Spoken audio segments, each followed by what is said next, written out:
Merci Jean-Michel Arnaud de nous accompagner pendant cette première demi-heure. Vous êtes élu des Hautes-Alpes, membre du groupe Union Centriste et vous êtes agriculteur. On va évidemment parler de cette crise agricole dans quelques instants. Mais d'abord, on l'a vu dans le journal, François Bayrou a donc été relaxé hier au bénéfice du doute dans l'affaire des assistants parlementaires du MoDem. Est-ce que vous souhaitez son retour au gouvernement ?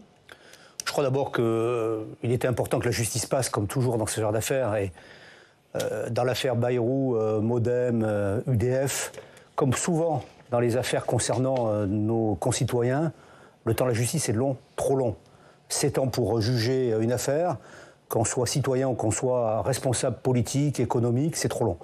Maintenant, François Bayrou et le courant qu'il incarne est un courant important dans la vie politique française.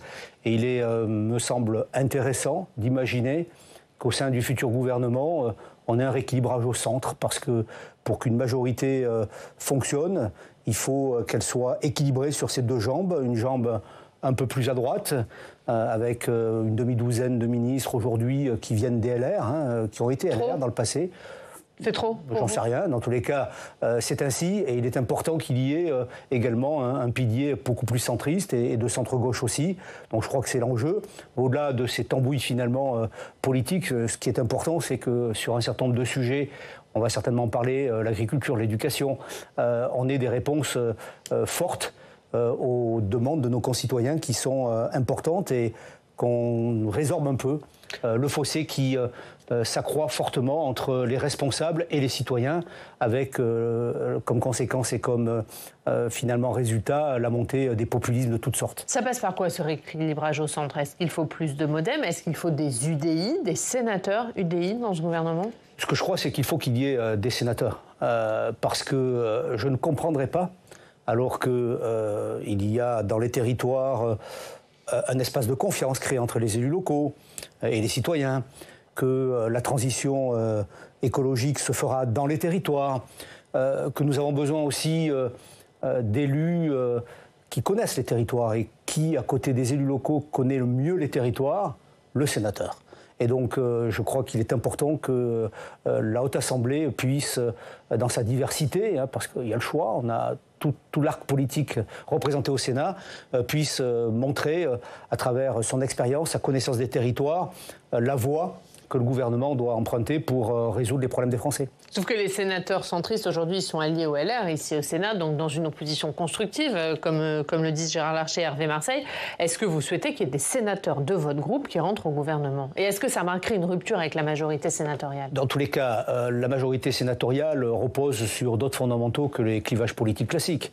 Je rappelle qu'au sein du groupe Union Centriste, nous avons des élus du MoDem, des élus de l'UDI, et puis des personnes comme moi qui sont sans attache partisane, mais qui épousent cette volonté à la fois de liberté et d'originalité qu'incarne le groupe Union Centriste. Et si un de mes collègues au groupe Union Centriste entrait au gouvernement, ce serait probablement un signe surtout de reconnaissance de leurs engagements territoriaux, plus qu'un bouleversement de la majorité sénatoriale, parce que je crois qu'il n'y a pas de débat aujourd'hui au sein de la majorité sénatoriale dans le soutien porté à la manière dont Gérard Larcher exerce sa présidence pour tous les sénateurs où qu'ils se situent dans l'hémicycle. Vous savez si certains ont été approchés, certains collègues de votre groupe? Je n'en sais rien.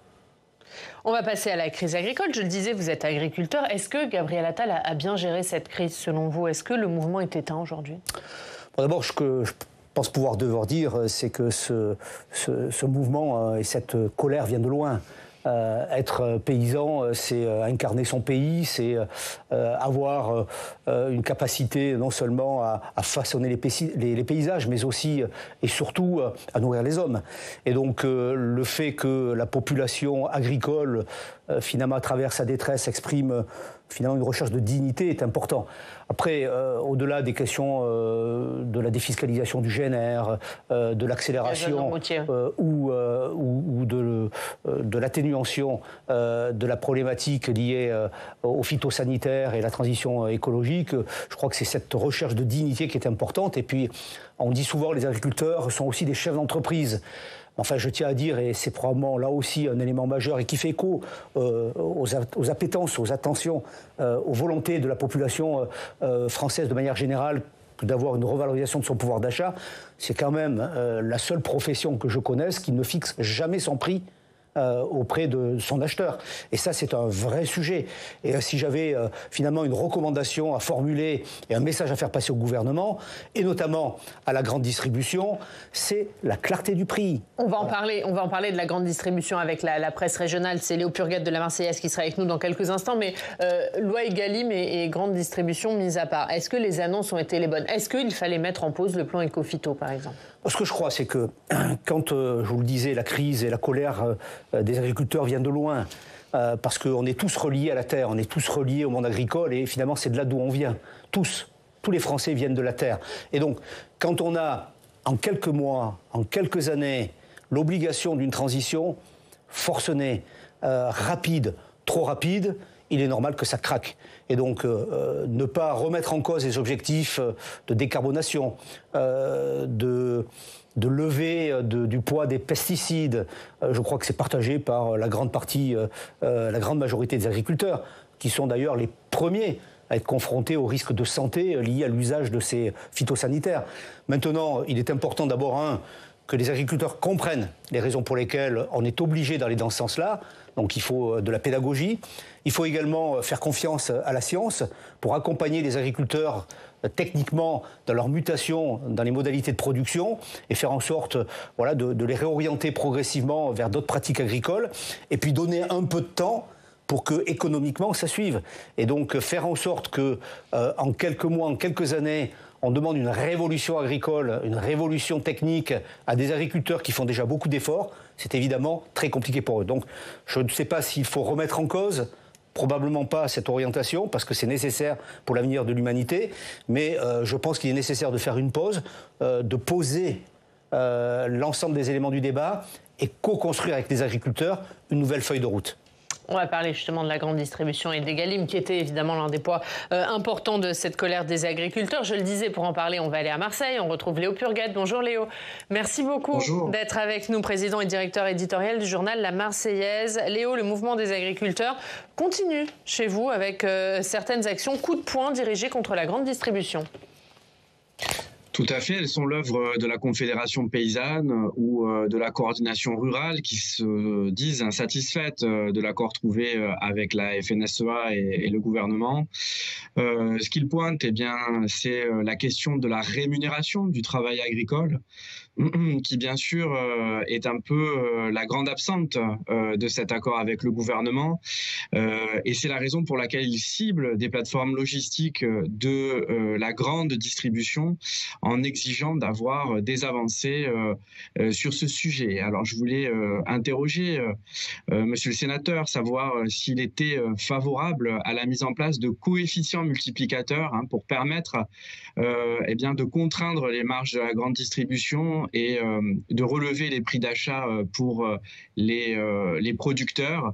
C'est une proposition qui est portée donc par certains syndicats agricoles, mais aussi par la gauche. Qu'en pense-t-il ? Le journaliste évoque un sujet essentiel, c'est la rémunération des agriculteurs. Je le disais à l'instant, c'est une des rares professions où finalement on produit sans connaître véritablement le prix d'achat de ses clients. Et, est-ce que c'est... Léo ? Oui. Là. Pardonnez-moi. Et donc, il est important d'avoir, la transparence.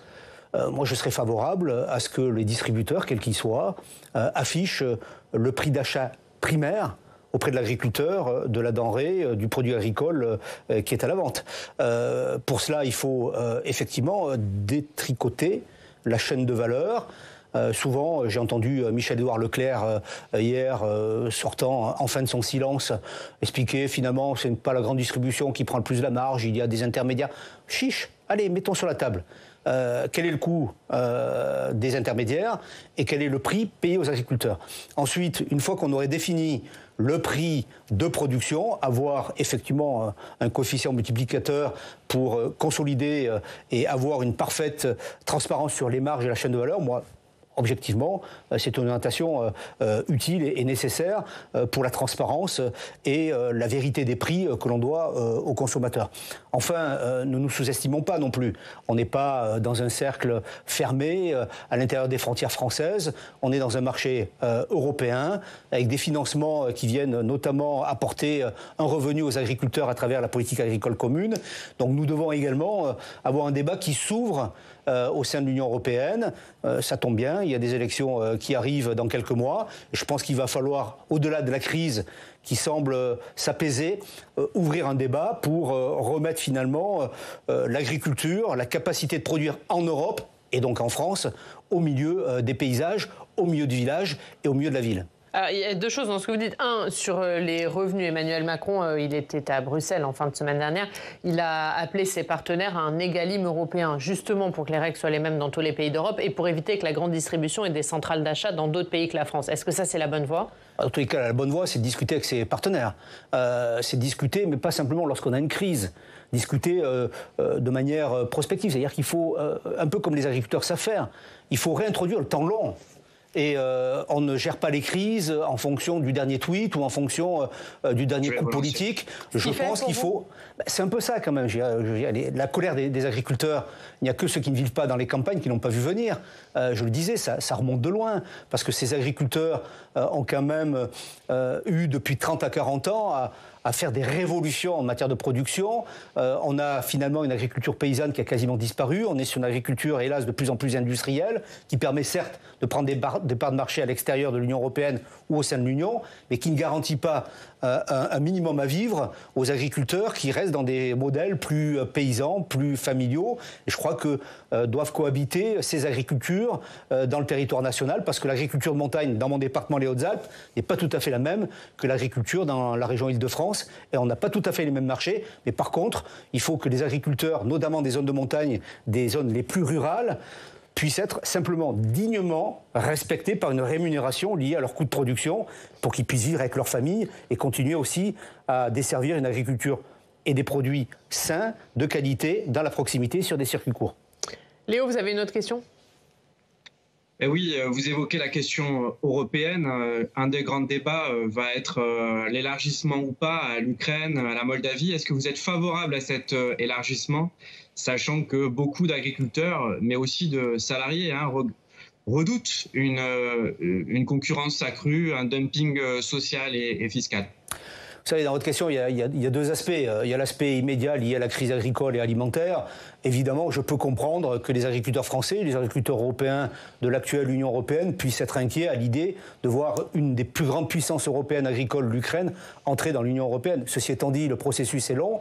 Et avant d'arriver à cette perspective, vous aurez du temps long, là aussi, toujours du temps long, et des transitions, des adaptations. Et puis, il y a l'autre côté de votre question, qui est aussi la question de la défense de l'Union européenne face au terrorisme d'État et à la dictature de Poutine.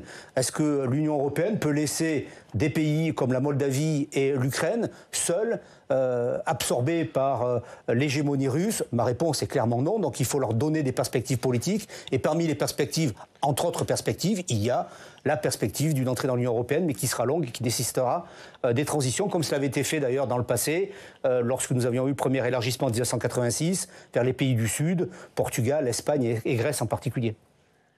Merci Léo. On dit un mot de votre une, Léo. Débrayage des dockers de Marseille à Fos, plus rien n'entre ni ne sort. Oui, un mouvement social qui là est effectivement sur les ports avec des revendications qui sont doubles. D'abord, élargir l'ambition de Marseille en grand, qui est le plan du président de la République, jusqu'à Fos, qui fait pleinement partie du port de Marseille. Et puis ensuite, des revendications nationales qui sont partagées par les autres dockers et portuaires de tout le pays. Merci Léo, merci beaucoup, merci d'avoir été avec nous ce matin pour nous parler de ces actions qui continuent dans votre région. Merci beaucoup Léo Purguette. On va parler d'un autre sujet que vous suivez, c'est la question des loups. Gabriel Attal a annoncé jeudi, quand il a fait ses annonces aux agriculteurs, que le plan loup serait détaillé dans les prochains jours. Le plan loup 2024-2029, qu'est-ce que vous en attendez ? J'attends d'abord que soit mis en œuvre une autre annonce du gouvernement, en l'occurrence celle du ministre de l'Agriculture, Marc Fesneau, qui a annoncé une perspective de déclassement du loup en espèce très protégée à protéger. D'abord, dans un premier temps, dans le cadre de la directive Habitat européenne. Donc là, c'est une majorité simple au sein de l'Union nécessaire pour pouvoir obtenir ce déclassement. Et puis ensuite, deuxième perspective, plus compliquée puisque c'est à l'unanimité, et ce n'est pas au sein de l'Union européenne, c'est dans le cadre de la Convention de Berne, donc c'est un traité international, avoir également le même process.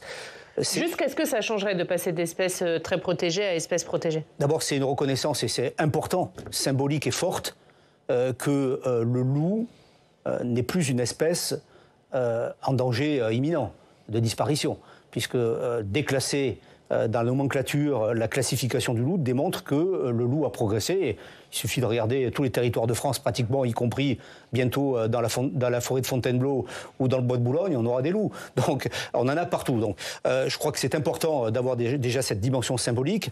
Et deux, il faudra effectivement, si c'était le cas, qu'on en ait des conséquences sur le plan loup national, avec, de mon point de vue, deux orientations nécessaires. Un, faire en sorte de donner plus la main aux préfets de département, comme dans beaucoup d'autres politiques d'ailleurs, nécessaires pour pouvoir mieux juger le niveau de quotas de prélèvement à l'année et faire en sorte que les autorisations soient plus fluides. Mais donc territorialisé, c'est-à-dire pour vous, il faut que ce soit territoire par territoire, il ne faut pas que ce soit national. Exactement. On peut avoir un prélèvement global national, mais avoir plus de souplesse dans l'intervention locale. Deuxièmement, donner plus de pouvoir d'agir aux louvetiers, avec des moyens matériels plus ciblés, avec des lunettes spécialisées pour le tir de nuit par exemple, et puis faire en sorte également de travailler sur l'autodéfense aussi des agriculteurs éleveurs et ne pas être simplement en capacité d'agir quand ils ont le permis de chasse ou des choses comme ça. Et enfin, il me semble... Donc ça veut dire juste, pardon, que n'importe quel éleveur, même s'il n'a pas le permis de chasse, il est menacé par un loup, il doit avoir l'autorisation de tirer. C'est comme ça que je vois le sujet, pour là aussi rétablir un peu de confiance et aussi de dignité dans le travail des éleveurs qui sont confrontés à beaucoup de souffrances avec leurs familles confrontées au loup. Et puis le dernier point, c'est travailler aussi sur un des éléments de protection qui est le chien de protection et faire en sorte que le chien de protection est là aussi une classification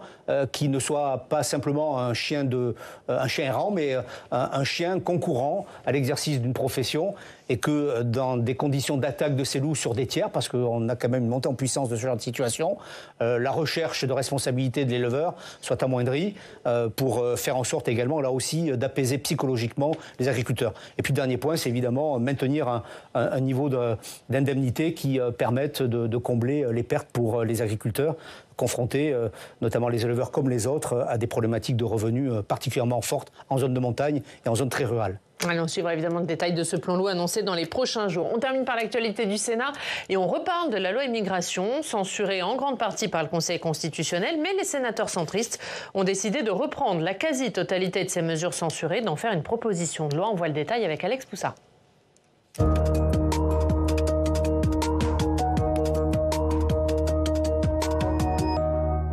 Bonjour Alex. Bonjour Ariane, bonjour Jean-Michel Arnaud. Bonjour. Et Alex, les sénateurs centristes proposent donc de réintroduire les mesures de la loi immigration qui ont été retoquées par le Conseil constitutionnel. Et oui, il y a 10 jours, le Conseil constitutionnel avait censuré 40% de la loi immigration et notamment des mesures qui avaient été rajoutées dans le texte par les sénateurs de droite et du centre. Et ces mesures, elles ont été censurées non pas sur le fond, mais sur la forme, car elles n'avaient pas un lien direct avec le sujet du projet de loi immigration initial de Gérald Darmanin. Et donc les sénateurs centristes ont déposé une proposition de loi pour réintroduire certaines de ces mesures retoquées, notamment le durcissement des règles du regroupement familial, le délit de séjour irrégulier qui punit d'une amende les étrangers en situation irrégulière, et puis le conditionnement de certaines aides sociales à la résidence régulière en France pendant 5 ans. Alors ce conditionnement, il concernera les allocations familiales, le droit au logement et l'allocation personnalisée d'autonomie, mais pas l'APL, pas l'allocation personnalisée au logement. Elle avait été votée dans le texte au Parlement, mais c'était une mesure qui avait irrité la majorité présidentielle. Et justement, les centristes n'ont pas repris certaines mesures trop dures pour que ce texte ait des chances d'être voté à l'Assemblée. Et oui, ce texte centriste ne réintroduit pas, par exemple, la caution pour les étudiants étrangers, le durcissement du droit du sol, ni les quotas migratoires qui devaient être votés chaque année par le Parlement. Parce qu'effectivement, le but pour les centristes, c'est de faire voter ce texte immigration au Sénat, mais ensuite de le faire adopter par l'Assemblée nationale. Et le problème, c'est que les députés de la majorité présidentielle, eh bien, ils ont déjà vu le projet de loi initial du gouvernement validé dans son intégralité par les sages du Conseil constitutionnel. Et donc, ils ne veulent pas revenir avec une nouvelle loi immigration. Écoutez Sylvain Maillard, le patron des députés Renaissance. Je dis très clairement, la loi immigration est derrière nous. Nous avons voté des mesures très fortes. Le cœur de ce que nous voulions a été voté. Sur les 27 articles, 26 articles ont été votés. Ce que nous demandent les Français, c'est de pas faire des lois après des lois. Ce qu'ils nous demandent, c'est d'être efficaces. Et faire en sorte que ceux qui n'ont pas vocation à être en France repartent de France. Et donc le travail, il est au niveau du gouvernement maintenant, au niveau de nos administrations. Il faut du résultat. Il faut faire en sorte que ça fonctionne. C'est ça que nous demandent les Français. Ils ne demandent pas de faire des lois pour faire des lois. Jean-Michel Arnaud, les députés de la majorité présidentielle sont contre ce texte centriste. Il y a peu de chances qu'il passe à l'Assemblée nationale. À quoi ça sert de remettre sur la table ces mesures ? D'abord, ça sert à faire notre travail. Et notre travail consiste à répondre aux attentes des Français. Lorsqu'on regarde dans les enquêtes d'opinion, lorsqu'on est sur le terrain, que sont les attentes des Français ? Il y a une question liée, on en a longuement parlé sur la question agricole, sur la question du pouvoir d'achat. On a la question de l'éducation.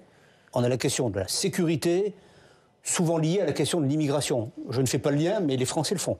Et donc, le Conseil constitutionnel a retoqué, je crois, 32 articles sur la 80aine d'articles initialement prévus.